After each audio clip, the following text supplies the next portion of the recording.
नमस्कार साथियों, स्वागत है आपका मिशन प्रेरणा स्कूल में। जैसा कि आपको पता है कि उत्तर प्रदेश सरकार ने मिशन प्रेरणा की शुरुआत की है। इस मिशन प्रेरणा के अंतर्गत 3 हस्त पुस्तिकाएं ध्यानाकर्षण, आधारशिला और शिक्षक संग्रह शिक्षकों के लिए उपलब्ध कराई गई हैं। शिक्षकों को इन तीनों हस्त पुस्तिकाओं का अध्ययन ध्यानपूर्वक करना है और इनसे संबंधित प्रश्नोत्तरी भी शिक्षकों से समय समय के अंतराल पर पूछी जा सकती है। इसलिए आज हम इस वीडियो में बात करेंगे ध्यान आकर्षण पुस्तक के बारे में। इस पुस्तक में क्या लिखा है, तो इस पुस्तक को पढ़ने से हमारे कितने सवालों के जवाब हमें मिल सकते हैं, इस संबंध में हम वीडियो में आज आपसे बात करेंगे।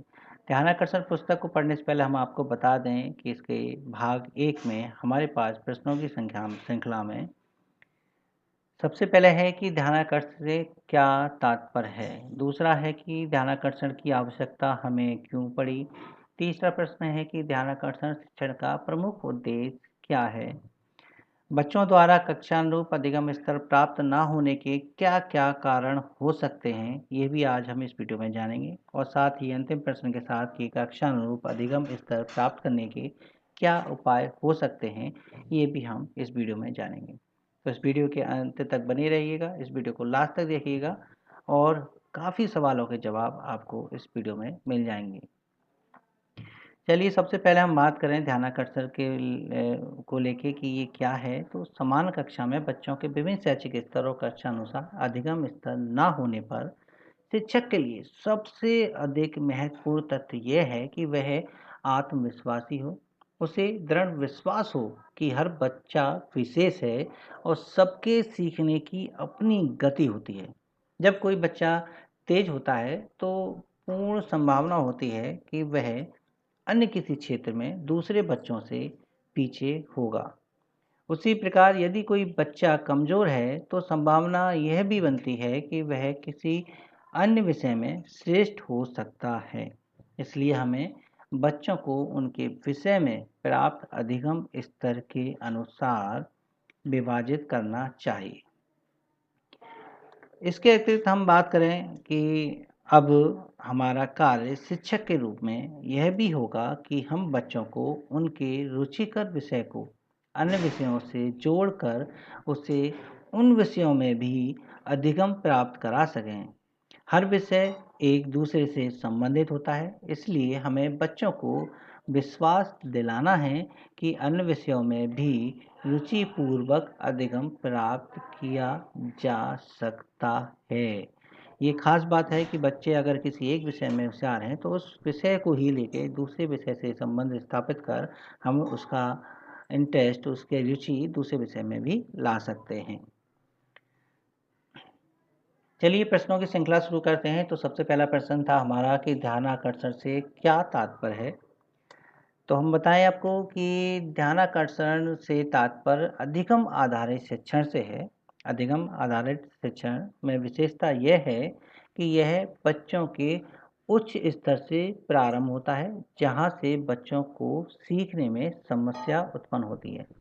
यह कक्षा स्तर नहीं होता है, इसलिए एक ही कक्षा में छात्रों में विभिन्न अधिगम स्तर पाए जा सकते हैं और उन्हें उन्हीं के आधार पर पढ़ाया जा सकता है।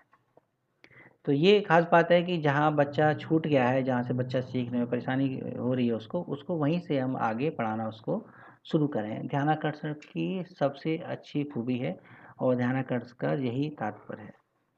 अगले प्रश्न की बात करें हम, तो हमारा प्रश्न है कि ध्यानाकर्षण की आवश्यकता हमें क्यों पड़ी।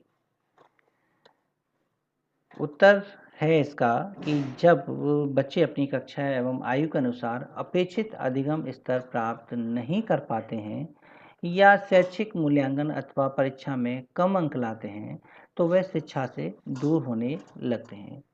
शैक्षिक तौर पर पिछड़े रहे बच्चों का कक्षा में आत्मविश्वास जगाने और नीरसता को खत्म कर परीक्षाओं में अच्छे अंक लाने के लिए प्रेरित करने की आवश्यकता है। वर्तमान शिक्षा व्यवस्था में ध्यानाकर्षण तकनीकों को अंगीकृत कर 100% गुणवत्तापूर्ण शिक्षा के लक्ष्य को प्राप्त किया जा सकता है। ये ध्यानाकर्षण की आवश्यकता हमें क्यों पड़ी, इसको स्पष्ट करता है कि हम बच्चे को और होशियार कर सकते हैं, ताकि वो परीक्षाओं में भी अच्छे अंक लाए और उसको प्रेरित करें। तीसरे प्रश्न पे हम आते हैं। तीसरा प्रश्न है कि ध्यानाकर्षण शिक्षण का प्रमुख उद्देश्य क्या है?